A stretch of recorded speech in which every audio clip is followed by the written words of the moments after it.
Hold on tight for the next hour. You're entering into a place, a zone called the alternative to the alternative media. It's a place, a special place where even truth seekers fear to tread. All right, people, let's move like we've got a purpose. Affirmative. Okay, glad you are back on the Investigative Journal on this Friday, July 14th, 2017, day on our calendar. You're listening to the Investigative Journal on this last work day of the week. And boy, today, you know what I'm going to do? I want to first announce that I have a pledge drive going on. So if you go to my website at arcticbeacon.com, it'll direct you to my new site now, which we're building as we speak. It's in its infant stages, but there's still a lot on there. And it's called greganthonysjournal.wordpress.com. So press the donate button, and any little bit can help because we're all listener-sponsored. And when you discuss subjects like I do, and you get in-depth into the Vatican, the advertisers run for the hills. So see if you could help me out this month so I can keep this show on the air. Secondly, I want to thank all the people who have emailed me or called me regarding the passing of my good friend, my 10-year-old Malamute, Max, who passed away Sunday evening. And, boy, it's been a tough time for me. I'm exhausted this week from this. But anyway, we'll get through the show. And I found something very interesting. So thanks again for all those words of encouragement during a very tough time in my life. So thank you so much. Also, today, what I wanted to do, I found this and I wanted to play it today. And it's narrated by a Jason Wishnov. And I'll get to that in a second. But I always said that American history should have started either when the Jesuits were formed and the Counter Reformation was thrust upon Protestants, or during England's time and the Gunpowder Plot in the 1600s. So that's where it's very important that Americans understand this. And I remember I was doing a show on the Gunpowder Plot years ago, and I went around asking 25 people what the Gunpowder Plot was. A couple said it was a John Wayne movie. Others said it was a Western series that ran on ABC back in the 50s. And then they said, no, that was Gunsmoke, but I think there was a gunpowder plot in Gunsmoke. Okay. And actually 3 people out of 25 knew what it was. And that's pretty terrible, isn't it? Well, not if you don't. I don't remember ever reading about that in my college history courses. And so I'd ask myself, I've said many times, I'd like all my money back from these universities who are teaching revisionist history. Public universities teaching Jesuitism. That's what's going on in this country. And to make matters worse, well, look how bad this gets. You know, there's the Secretary of Education right now is a Republican, Betsy DeVos. Okay? Now, I don't know much about Betsy, but she is pushing for charter schools, giving people a chance to go to the school of their choice instead of stuck in these rat hole public schools. And, is she getting an earful from the teachers' union, the Democrats, who want to, basically, who are taking care of the teachers' union, and they could care less about students. But what adds injury to insult is that we are funding to the tune of over $250 million a year, and God knows how much more money, to allow a radical imam who believes in Sharia law, wants to overthrow this country, but we're funding him and protecting him with the CIA, and he's getting all this money to start charter schools all over the country, spreading this Islamic message. And he's being protected by everyone. But they don't say anything about that. It's okay for him to have charter schools, but you don't want to put it into the inner cities. No, we wouldn't want to educate our people, would we? Not here in America. No education for us. It's crazy. And do you think anybody would call out these guys, these congressmen, the senators, and all of these bureaucrats that are basically nothing but minions to the Vatican and the Jesuit order? Heck no. Well, we've done stories about Fethullah Gulen, and we'll leave him for another day. So let's get to this.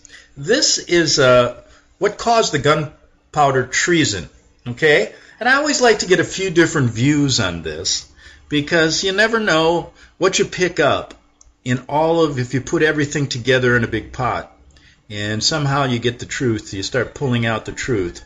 And this presentation, I'm going to get to it right now, is narrated by Jason Wishnow, and it is based on a book based on Alice Hodges' God's Secret Agents. Just after midnight on the 4th of November, guards were sweeping through the storerooms and pathways of Parliament. In just a day's time, the king, including his relatives along with the entire nobility, the 12 senior judges of England, the members of the Privy Council, and the majority of bishops of England would gather for a parliamentary session. When the search led to the cellars directly under the House of Lords, there they found a startled man standing next to 36 barrels of gunpowder and coal. He would later come to be known as Guy Fawkes, a Catholic. Fawkes will forever be synonymous with the plot and that infamous date, but in truth he played only a minor role.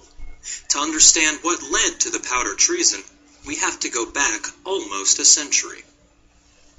In early February in the year 1530, William Morum, the Archbishop of Canterbury, peremptorily thrust Oxford University into the center of the controversy of the hour. He wrote to the Vice-Chancellor, asking him and Oxford's academics to provide a unanimous opinion of the validity of the marriage of King Henry VIII to Catherine of Aragon. The request was as untactful as it was unwelcome. Cardinal Wolsey, the university's wealthiest patron, had been arrested only the year before for failing to provide Henry with the verdict he was looking for. Fearing a repeat of events, Oxford was unwilling to give any answer at all. That afforded Cambridge no room for political maneuver, and so they were forced to give Henry the answer he wanted. But the king needed a unanimous decision amongst the two academic institutions in the country. It would take Oxford only 2 months to succumb to pressure from the throne. The sour taste it left in their mouths, however, would not be forgotten. Catherine was a Spanish princess and a devout Catholic. Her marriage to a young Henry was arguably little more than a diplomatic gesture to ensure improved relations with Spain, but their marriage had deteriorated by now as she struggled to provide Henry with a son. Instead, they had a daughter named Mary. The prospect of yet another civil war from a lack of a male heir was a real and genuine fear for Henry. But his attempts to legitimize a divorce in the eyes of the Catholic Church were not convincing many in the Vatican, nor in England itself. He would have to separate the nation from Rome to validate a wedding with Anne Boleyn, his new love, and that is exactly what he did. Crowning himself the head of the Church of England, Henry proceeded to change the national religion and further undermine the Vatican by evoking the Treason Act, a piece of legislation that effectively turned loyalty to the Pope in Rome into treachery to the English state. He then began the systematic dissolution of the monasteries, beginning with Oxford's religious houses that would be shut down and their assets stripped off, their land sold to the highest bidder, and their inhabitants turned out onto the streets. College after college was ransacked for its illuminated books, now seen as symbols of papist idolatry, which were carried out and destroyed. Scattered manuscripts were blown in the wind like autumn leaves. Rome, in a state of shock, turned to Pope Clement, who, in response, excommunicated Henry, signaling to English Catholics that Henry was now an illegitimate king. But by now, the bloodshed had begun, with the king's own Lord Vice-Chancellor amongst the first to refuse to swear to the oath, and was subsequently swiftly executed. Some 14 years later, royal agents called on Oxford again. This time they were the 11-year-old King Edward VI visitors, come to enforce his new prayer book, the first real doctrinal step toward Protestantism. However, when Edward died, Catherine's daughter Mary became Queen of England. Like her mother, Mary was a Catholic, and so the winds of reform blew across England once more. The ornaments and vestments hidden from sight during Edward's reign were triumphantly restored.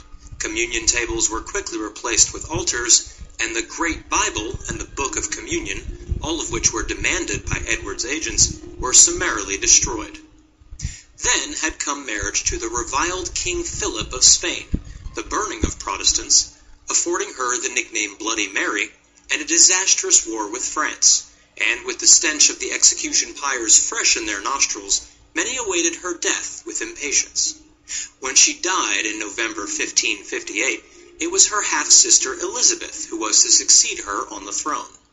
Elizabeth was the daughter of Anne, but crucially she was raised Protestant, as her birth came after the Reformation. With this fact, many had hoped the persecution of Protestants Mary had inflicted would result in the country being reverted back to the new religion. But, at Mary's funeral, the Bishop of Winchester praised the dead monarch as a good and loyal daughter of the true church, referring to Elizabeth throughout as the other sister. If she had had any doubt as to the Catholic sentiment surrounding her, the Archbishop of York's refusal to officiate her own coronation made it abundantly clear. Her parents' marriage had never been recognized by the Catholic Church, who saw Anne Boleyn as nothing more than a concubine, and her own legitimacy of birth had long been a subject for parliamentary enactment. Just days before her father had her mother executed, Thomas Cranmer had annulled her parents' marriage, and Elizabeth, at a stroke, was both bastardized and disinherited. Her present claim to the throne rested on her father's will and the Succession Act of 1543. Within months of her coronation, she introduced the Act of Supremacy, which afforded her the title of Supreme Governor of the Church of England, and the Act of Uniformity, which agreed the doctrine it should follow. It demanded each man and woman's presence at their parish church every Sunday and holiday day. Failure to do so, without reasonable excuse, would result in a fine for each offense, or the censure of the church and possible excommunication, with the consequent loss of civil rights. Going to church on a Sunday had long been a tradition inspired by faith, but enforced by the ecclesiastical courts, and over the centuries, the machinery of that enforcement had become powerfully efficient. The long arm of the Church's law reached the full length and breadth of England. It was this machinery, in place, fully operational and re-greased with parliamentary drive in place of the holy oil, that Elizabeth's ministers now used to unseat the religion that had devised it. The Catholic Church in England was hoist with its own petard. There were other requirements that followed. Subjects were not to speak in a derogatory fashion about the new prayer book, nor to cause a clergyman to use any other form of weekly liturgy than the one specified by the Queen's officers. The penalties for this ranged from hefty fines to life imprisonment. And, crucially, they were not to be caught defending the papal supremacy, not unless they were prepared to forfeit first their goods, then their liberty, then their life. The oath of supremacy, originally invoked by Henry VIII only for Mary to repeal it, was reintroduced to ensure allegiance to the English monarch above all else. It was specifically written to subvert Rome's authority over the Catholic population.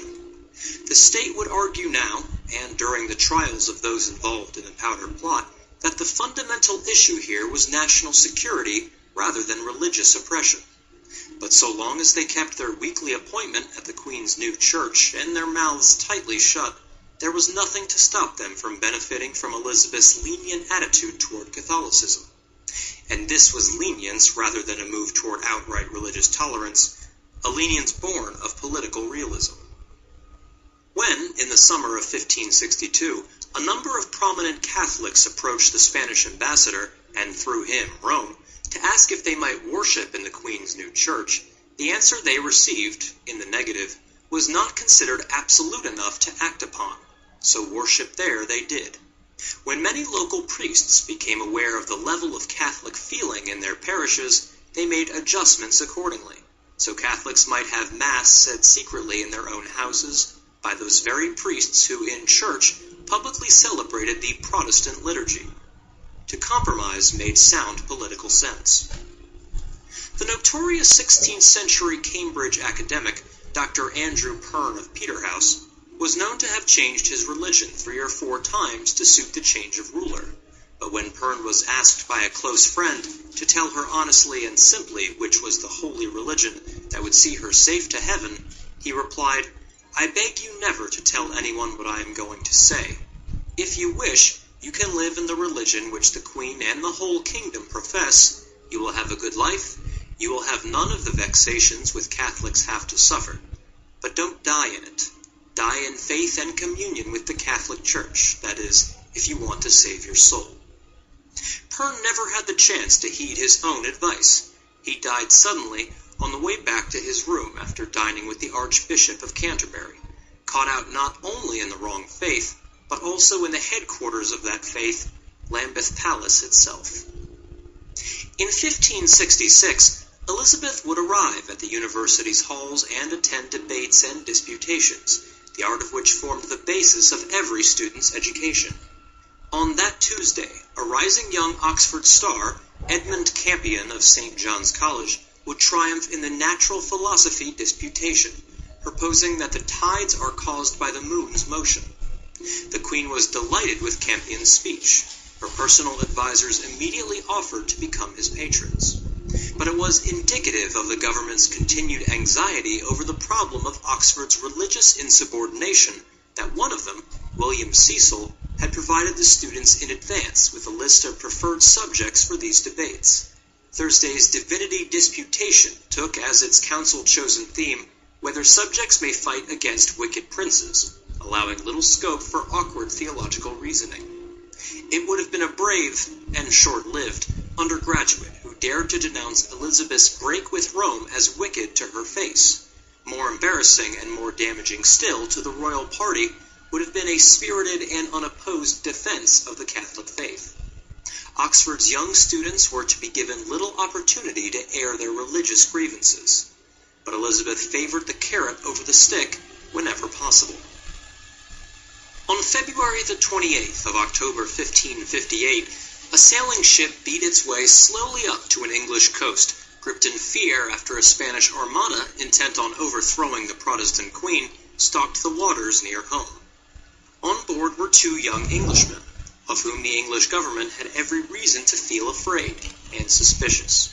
The pair were Catholic priests belonging to the Society of Jesus, and their intention was to succeed where the Spanish Armada had failed, to return English to the Catholic Church.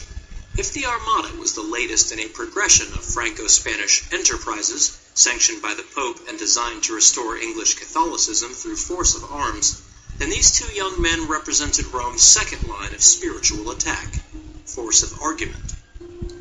Neither man had been long enough in Rome to forget the seeping chill of late October English rain. The bad weather that had so hampered the Armada had not abated, and the year was ending with as cold a spell as it had begun. One of them was a 24-year-old John Gerard. He was born on the 4th of October, 1564, the son of the prominent Lancashire landowner Sir Thomas Gerard, a former county sheriff.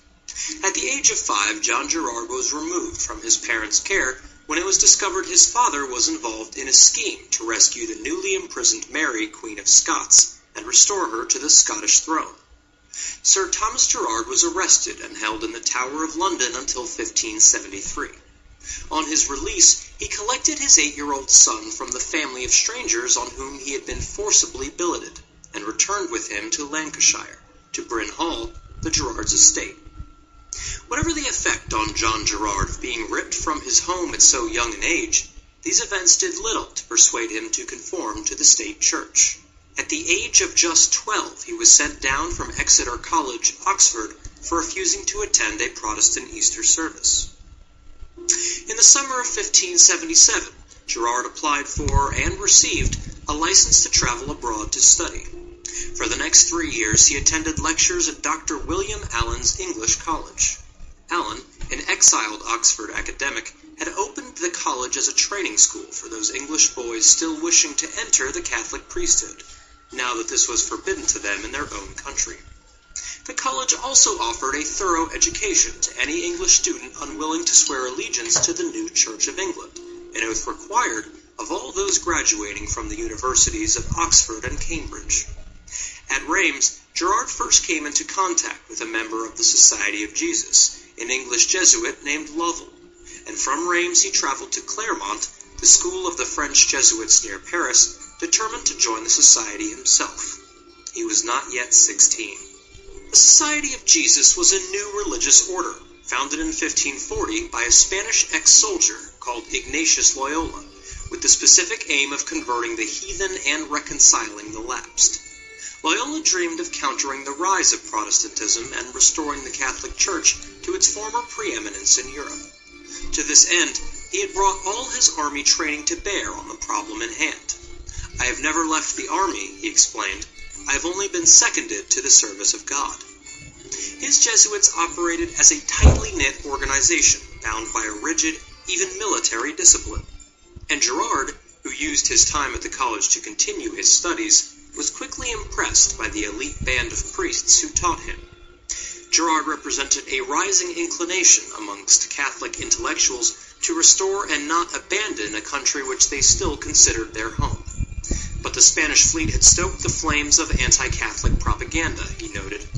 Everywhere a hunt was being organized and their houses searched. The very presence of a Jesuit priest like Gerard would not only heighten the anxiety and suspicion, but validate the claim that they were, in fact, agents of a foreign state, intent on subverting the government. Young English priests might have been returning home to their family and friends, but at the same time they were entering an unfamiliar, hostile world, a beleaguered and suspicious England, whose savagery had yet to be put to the test. And they were entering that world in secret, in disguise, in the very manner of the political secret agents their homeland believed them to be. Formidable, too, had been the challenge of establishing the mission at the start, of drawing together the dejected exiles from an Oxford university shattered by religious reforms, of schooling them in martyrdom, and of dispatching them home in increasing numbers to face unknown perils. For his ninth task, Hercules had only to steal the Amazon Queen's belt, a gift she herself had been willing to grant him. John Gerard and his fellows were attempting to steal the souls of English men and women back to the Catholic Church, and to do so under the nose of the, perhaps, even more redoubtable English Queen. It was a labor that would come at a high price.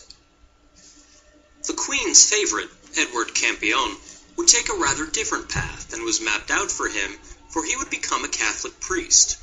Even though he and others before him would desperately declare their aim to be purely spiritual, as opposed to political, Parliament could not see how opposition to the official English Church failed to be a political act. Campion had always believed he was coming home to England to die. The night before his departure from Prague, a colleague had inscribed on the door above his cell, P. Edmundus Campionus, Martyr. Earlier, another priest had painted a garland of roses and lilies on the wall above his bed, the symbol of martyrdom.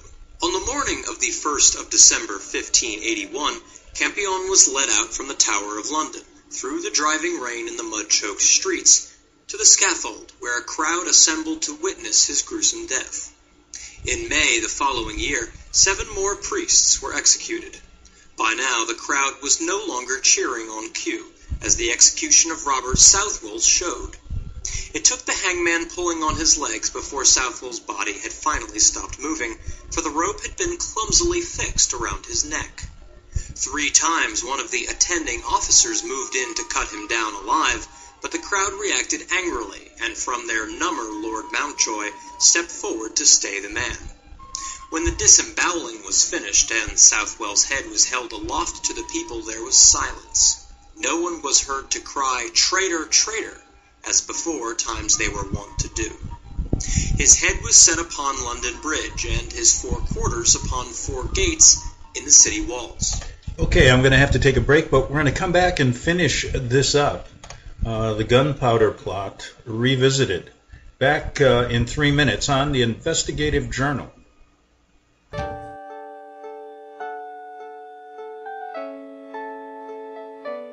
The program you are listening to is 100% sponsored by you, the listener, on this First Amendment Rights Media channel. You will notice that there are few commercials on this radio network.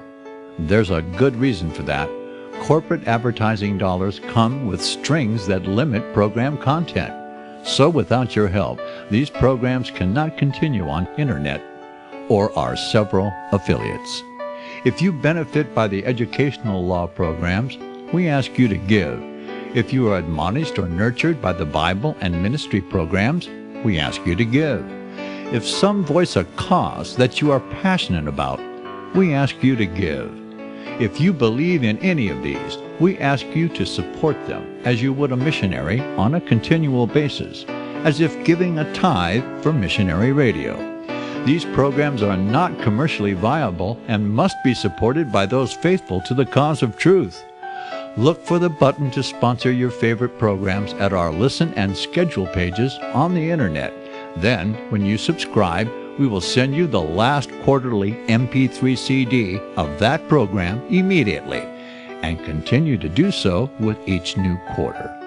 We will also give you unlimited archive access to all of our programs.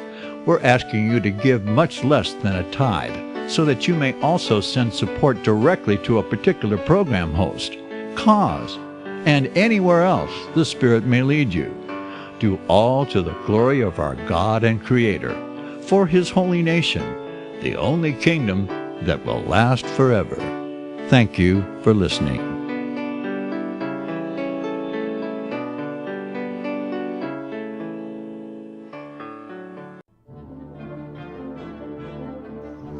Visit crosstheborder.org, CROSS, crosstheborder.org, to get your print, EPUB, or PDF version of Nicholas Arthur's new book titled When the Third Temple is Built. That's crosstheborder.org. When it comes to prophecy today, much of the evangelical Christian world has their eyes on Israel, waiting and watching to see when the third temple will begin to be built. The plans are drawn, the Jewish people are eager. Most evangelical Christians today believe that the rapture will happen before the third temple is built. Hi, I'm Michael Eugene. I was taught that Daniel's 70th week was in the future. Is that really what the Bible teaches? Have we searched the scriptures and found this to be true? Why is it so important for a re-established Israel to build a third temple in Jerusalem? Is it necessary to build a temple on the same location already occupied by the Dome of the Rock? Is it necessary for sacrifices to take place in the temple on Temple Mount? Is there really a rapture followed by 7 years of tribulation? What is the New Testament temple? Can we identify history and prophecy? Who is the first beast in Revelation chapter 13? Who are the 7 kings in Revelation 17? I have asked all these questions, and I have found Nicholas Arthur's new book, When the Third Temple is Built, answers all these questions and more using Scripture to interpret Scripture. The Bible says that no prophecy of Scripture is of any private interpretation. Nicholas shows us in his new book, When the Third Temple is Built, how the Bible interprets prophecy and not man's private interpretation. Visit crosstheborder.org, CROSS, crosstheborder.org, to get your print, EPUB, or PDF version of Nicholas Arthur's new book titled When the Third Temple is Built. That's crosstheborder.org. The following program is labeled dangerous and off limits by the supreme Jesuit command. But stand tall, people. Listen up, and you may just learn something. Oh, dear Lord Jesus, this ain't happening, man. This can't be happening, man. This ain't happening. Okay, we're back for the second half hour on this Friday, July 14th, and we are revisiting the Gunpowder Plot. And we've got about 7 minutes on this video. Then I got something, another interesting facet of this story planned for you. So why don't we get right to it here on the Investigative Journal. The crowds were not always without compassion. Margaret Ward was charged with supplying the priest William Watson with a rope to escape from prison. Sympathetic onlookers claimed that as she climbed to her death, they could see she was crippled and half paralyzed by torture. Elizabeth herself was said to have been appalled by Ward's death, and it was for that reason that she recently pardoned 2 other women who had borne themselves before the tribunal with singular courage, wrote one account. The heart of the issue was, of course, the relation between religion and politics, and so in late December 1594, Gerard was led out to face his sternest test yet, at London's Guildhall before a panel of commissioners. The question put to him there, the so-called bloody question, went as follows. What would you do if the Pope were to send over an army and declare that his only object was to bring the kingdom back to its Catholic allegiance?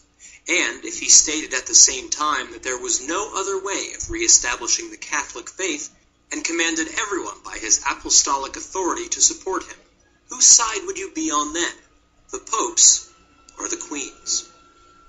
This question summed up the English government's hostility toward the Jesuit mission. Moreover, it illustrated the fundamental dishonesty at the heart of the English Catholic position, a dishonesty that the missionaries themselves had done everything in their power, indeed had been trained, to ignore. Because, as things stood in this conflict, there were only two sides, the Pope's and the Queen's, and England's Catholics were attempting, for dear life no less than for their dearer faith, to pretend there were not. If you were Catholic, then Elizabeth was illegitimate. If Elizabeth were illegitimate, she had no right to occupy the throne. She was a usurper. Moreover, the Pope had confirmed her illegitimacy and had sought to depose her from that throne. Conclusion: if you are Catholic, then you must support that deposition. You must support the Pope. Except for two factors, which every English Catholic, missionary, and layperson with half a mind on survival now clung to with a fervor born of desperation. First, the full extent of the Pope's powers had always been a matter of dispute. It was an 11th century document, the Dictatus Papae, attributed to Pope Gregory VII, that laid claim, on the Pope's behalf, to supreme legislative power over all Christendom, including the right to depose monarchs.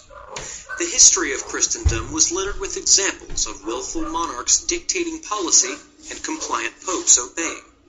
Indeed, in the hands of a powerful king, a pliable pope could be the deciding factor in international disputes and personal rivalries, brought in to add a biblical seal of approval to a wholly political conflict.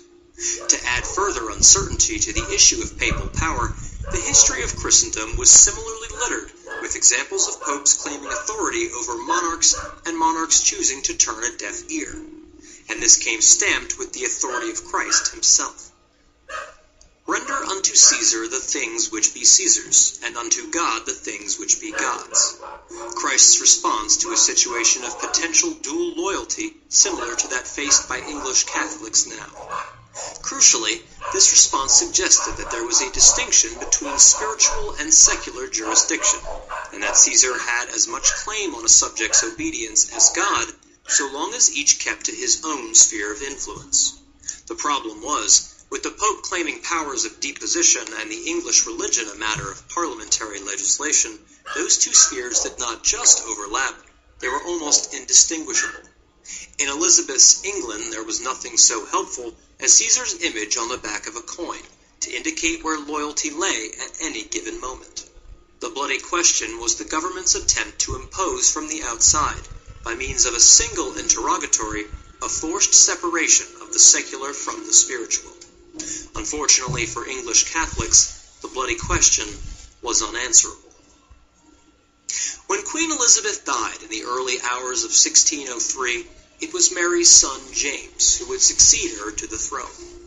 Despite a Protestant upbringing, James had made use of Catholic privy councillors, a Catholic captain of the guard, and Catholic diplomats in his dealing with foreign powers throughout his life, and this brought optimism within the Catholic populace that there would be tolerance afforded to them under the new king. It wasn't an optimism misplaced, as there were rumors James' toleration of Catholicism extended closer to home, when a report appeared that his wife had actually converted to Catholicism, and with equanimity commented, "Well, wife, if you cannot live without this sort of thing, do your best to keep things as quiet as possible." At this period, England was making peace with Spain, despite the lobbying of English Catholics in Spain and Rome. Some were making the extravagant claims about the number of Catholics they could muster in the event of Spanish invasion, and who were now begging King Philip of Spain to launch such an expedition. One of the men was called Anthony Dutton, and the other, Guy Fawkes. While the English Catholic community fragmented at this development, James' government was contemplating its next steps. In September 1604, Spain received from its envoy in London the leaked minutes of a private meeting between James and his counselors to discuss the mitigation of the Catholic fines. The Earl of Northampton, probably the source of the leak, opened the meeting, repeating James' position that he did not desire the blood of Catholics. From this starting point, the other counselors gave their opinions. Sir Robert Cecil advised, "I would not counsel your majesty to use such rigor against Catholics in that they govern themselves moderately, and well, for they intend nothing against the state of our country." Thomas Egerton, a lapsed Catholic, put the opposing view. "The Papists are a dangerous people." Baron Kinloss followed suit, speaking to James's anxieties. "Should your majesty not wish the laws to be enforced against Papists, undoubtedly their increase will be so great that they rise up against your majesty and expel you from this kingdom." Cecil responded, "I have no fear of the rebellion of Catholics for sake of their religion, as I have never understood that any people has rebelled for sake of religion, but more for politics and matters of state under pretext of religion." The Earl of Dorset, James's treasurer, put the financier's point of view. "It is necessary that there be an increase of either Papists or Puritans. I prefer the increase of the Catholics and not the Puritans, for the Papists are a peaceful people, and in their increase your majesty will derive much money from the collection of these fines again." But there was a plot already being devised, one of those involved being the cousin of Robert Southwell, to kidnap King James and persuade him to accede to their demands of less harsh treatment of fellow Catholics. Despite his initial signs that promised much hope, he failed to convince men like Robert Catesby, the architect and leading advocate of what would be known as the Gunpowder Plot. Okay, I'm not going to go over the facts of that night of the Gunpowder Plot and how it unfolded, but we know that the Jesuits, it was a masterminded plan by the Jesuits, and we've done shows on the particulars of it, but that was a good historical lesson. And what really is going on is the same thing today. The Pope feels he has the authority to both rule spiritually and politically over the world. And through the Jesuits, who are their henchmen, they control the leaders of the world today through the bloodlines of the elite. And nothing's changed now. All the leaders in these major countries are controlled by the Jesuits. Putin, Merkel, Trump, Obama, Clinton, you name it. Trump is in France today meeting Macron, who's the French, the new French leader, the youngest in since, when? I don't know, one of the youngest since Napoleon, is it? He was 39 years old. He's controlled by them as well. And is it interesting that the mother of all revolutions, the French Revolution, is being celebrated there today with Trump there. So let's just look at some basic facts. And I'm going to just recite them to you, and here we go. The Illuminati is not the elite. In fact, it has been given more exposure than what is necessary. The Illuminati originated in Spain in the 15th century. The Los Alumbrados, surprise, Ignatius Loyola. Later, under Jesuit orders, Weishaupt was a Jesuit professor of canon law. He founded the Illuminati. The reason the Illuminati was established in 1776 was because Pope Clement abolished the Jesuit orders, supposedly. They needed somebody to work under, to hide by. It's all over the internet. You've seen Angels and Demons, all these crazy movies that aren't the truth. And there's another one I'll call the Illuminati. They're trying to, can't you see how contrived it is? They want you to believe the Illuminati is something else. Point the finger at them when it's actually the Jesuits. We should have instead been looking into the creator, the Jesuits. Both the Illuminati and Zionist theories hold the belief that Jewish bankers like the Rothschilds are elite of this world, but there's nothing there the truth of it. Rothschilds are nothing more than papal banking pawns. They are the Knights of Malta and the keepers of the truth. There's no Zionist movement that predates the establishment of the Jesuit order. It was founded in 1534. Rothschilds didn't come into power until the 1700s. Furthermore, the first Zionist meeting didn't occur until 1987. Between September 10th and December 30th, 1993, Shimon Peres, Jesuit trained, was involved. In 1867, after the Lincoln assassination, the U.S. cut off all diplomatic relationships with the Vatican. Remember that? And the U.S. didn't restore diplomatic relations with the Vatican until January 10th, 1984, through Ronald Reagan, and we've discussed that many times. Quite interesting, isn't it? The real powerhouse of the UK is 114 Mount Street, Westminster, London. And the real powerhouse of the U.S. is Jesuit Georgetown University. So remember that, folks. Interesting. And let's not forget St. Patrick's Cathedral, which is basically across the street from Rockefeller Center. And we've talked about Cardinal Spellman many times, and it's important to note that both General David Petraeus and George Casey were educated at Jesuit Georgetown University, just like a lot of others, and most of our diplomats at the School of Foreign Service.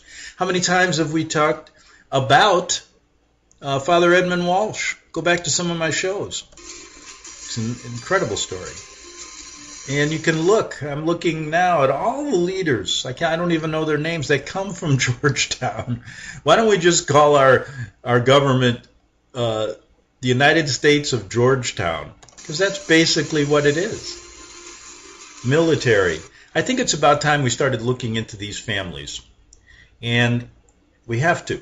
The Farnese family, the Aldobrandini family, the Orsini family, the Breakspear family, the Medici family, and the Borgia family. We've got papal bloodlines here, folks. And the House of Farnese. Looking at its colors.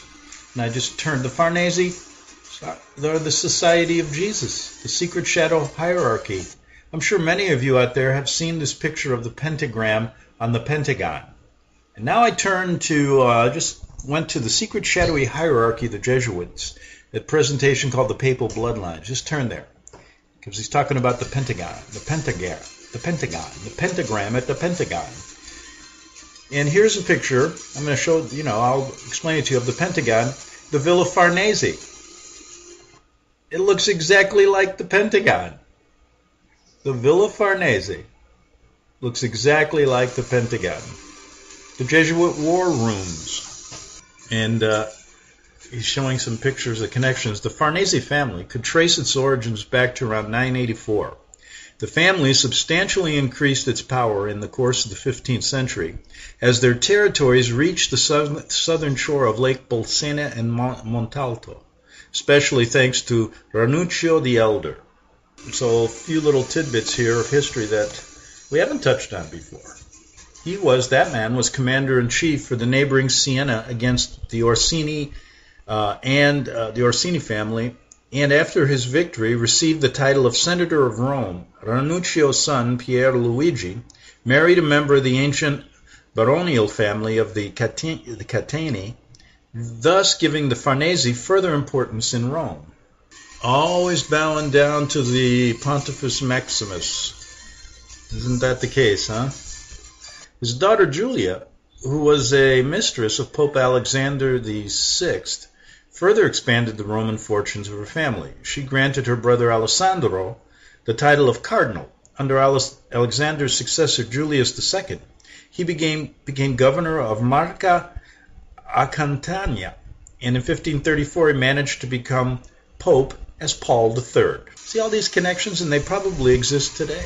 The Farnese family tree includes that of Medici, Orsini, the Aldobrandini, and the House of Orsini. Let's look at that a little bit. The Orsini family believe they are descended from Julio-Claudian family of the ancient Rome. The Orsini were related to the Borboni family existing in Rome in the 11th century. The first members had in fact been that. Napoleon, another son of Matteo Rosso the Great, received Bracciano, Nerola, and other lands in what is now northern Italy. The Orsini family, the Maximus clan they call them. Thanks to the strategic positions of their serfs and to their famous castle built in Bracciano in 1426, I was at Lake Bracciano They were the most powerful Orsini line in the Lazio. Lake Bracciano. Count Carlo died after 1485, son of another Napoleon, was papal Gonfaloniere. By his marriage with Francesca Orsini of Monterotondo was born Gentile Virginio Orsini, one of the most relevant figures of Italian politics in the late 15th century, all connected to the Vatican. And their power just spreads all over the world now. After Carlo's death, he enlarged the family's tenure with lands inherited by his wife, another Orsini from Salerno. And most of all, he was amongst the favorites of Ferdinand I of Naples, who appointed him as Great Constable of Naples. And now what about the House of Aldobrandini? The Aldobrandini are the Italian noble family from Florence, with close ties to the Vatican. Florence, beautiful city. Its Roman fortunes were made when Ippolito Aldobrandini became pope under the name Pope Clement VIII. Fact 3. He arranged the marriage that linked the Aldobrandini with the Roman family of Pamphili. So they're all together, right? I'm looking at a picture of all of the descendants. Additionally, they were also linked to marriage alliances with Farnese. Ranuccio I, Duke of Parma, had married Margherita Aldobrandini and Borghese, since Olimpia Aldobrandini married Paolo Borghese from 1622 to 1646. So it's a secret, shadowy hierarchy. The Aldobrandini family have reached the height of its powers when Ippolito Aldobrandini became Pope Clement VIII, 1592 to 1605, began building of the villa. The princely family is currently represented by Prince Camillo Aldobrandini. So they're still around, in control. Other notable members of the Aldobrandini family are Alessandro Cardinal Aldobrandini, raised to the Cardinale late 17. It was in the early 1700s. Bonifacio Bevilacqua Aldobrandini, Ippolito Cardinal Aldobrandini, Junio Silvestro Cardinal Aldobrandini, Cinzio Passere Cardinal Aldobrandini, a cardinal nephew of Clement VIII, raised to the cardinalate 1593. A lot of cardinals from the same family. Pietro Cardinal Aldobrandini, raised to the cardinalate 1593, another one by Pope Clement VIII. So we're seeing names that we really haven't heard of before, but all connected still today through their ancestors. House of Medici, we've heard of the Medici family. The Medici family came to the agricultural region of north of Florence, being mentioned for the first time in a document of 1230. It has been observed that the Medici family was connected to the most other elite families of the time through strategic marriages, partnerships, or employment. And I believe the same goes on today. If you look at the bloodlines, Hillary Clinton and Trump are related. You look back to the bloodlines. Several families had systematic access to the rest of the elite families only through the Medicis. This has been suggested as a reason for the rise and the strength of the Medici family. Quite interesting. We're almost out of time. I'll try to get a couple more in here. But the reason I'm doing this is showing this connection in the old days that carries on today. Alvarado Bici di Medici originated the Medici dynasty. Alvarado's son, Giovanni di Bici, increased the wealth of the family through his creation of the Medici Bank and became one of the richest men in the city of Florence. Although he never held any political charge, he gained strong popular support for the family through his support for the introduction of the proportional taxing system. Giovanni's son Cosimo the Elder took over in 1434 as Grand Maestro, and the Medici became unofficial heads of state of the Florentine Republic. I got time for maybe one or two more little tidbits here. So do you still think the Rockefeller family is all-powerful, all-seeing bloodline you've been fooled to believe is so? They want you to keep your eye on one thing while they're getting away with murder on the other. How about the House of Breckspear? We're going to have to hold off on that one because, unfortunately, I'm all out of time this weekend. I got about a minute and a half, so let's sneak this in real quick just to give you an idea of who they are. Oh, I can't do it right now. I just clicked off the presentation So we got a minute here. Look, come back next week, Monday, on the Investigative Journal. Thanks for everyone who sent me some nice emails regarding the loss of my friend Max.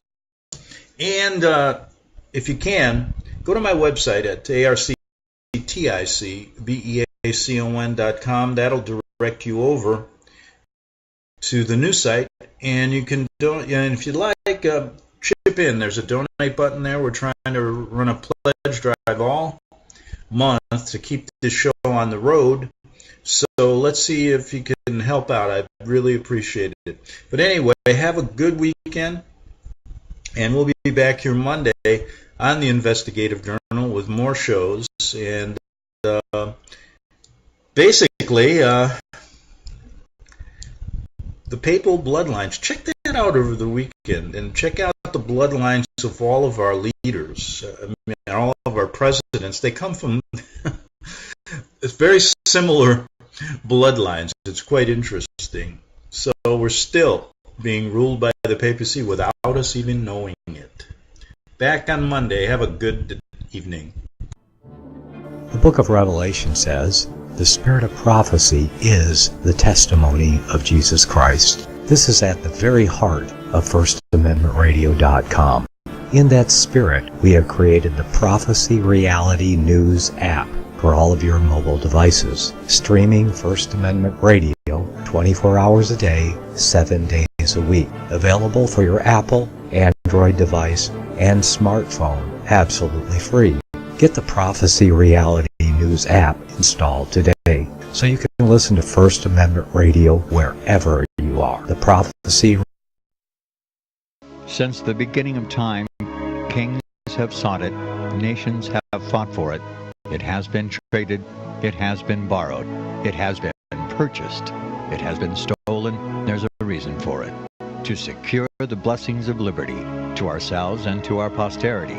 Invest with the security of gold and silver. Call Discount Gold and Silver Trading at 1-800-375-4188 or visit discountgoldandsilvertrading.net. Listen to Financial Survival with your host Melody Cedarstrom right here on FirstAmendmentRadio.com at 4 p.m. Eastern or 1 p.m. Pacific Time. Visit discountgoldandsilvertrading.net or call Discount Gold and Silver Trading at 1-800-375-4188. Toll free 1-800-375-4188.